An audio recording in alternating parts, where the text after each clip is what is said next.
This is Greenland, the world's largest island. Greenland isn't green because 80% of it is covered in ice. Some of the ice here is over 250,000 years old, the leftovers of the last ice age.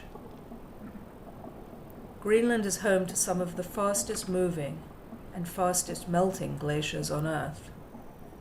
Every day, hundreds of millions of tons of icebergs carve off the glaciers and float into the Atlantic Ocean. 1,000 years ago, Eric the Red, a Norwegian Viking, craftily named the island he had discovered Greenland in order to encourage people to settle there. And settle they did.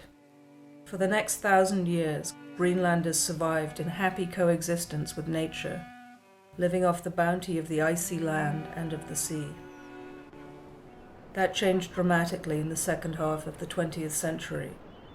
Modernization brought plumbing, paved roads, airplane travel, and fish factories, but only to the cities. It also created dislocation, and over the last decades, this has resulted in the highest suicide rate in the world. The United States government spends over $1 billion a year on Arctic and Antarctic research that provides vital information about climate change, global warming, and the levels of the world's oceans. And yet, some members of Congress want to cut funding to these programs, arguing that there is no global warming. From scientific knowledge, we now know that the Arctic is warming faster than any other place on Earth. Paradoxically, global warming may in the short term actually help the Greenlandic economy. Fish like mackerel that were never found in Greenlandic waters are now plentiful.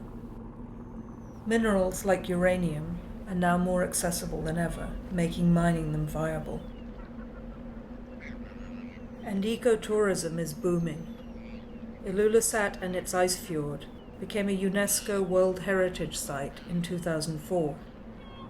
Over 100,000 visitors come to Greenland each year, swamping the local population of only 57,000. Tourists come to watch as the ice cap melts from the surface and from beneath. They come to watch a piece of the Earth's history disappearing. They come to grasp that this thing we fear is real.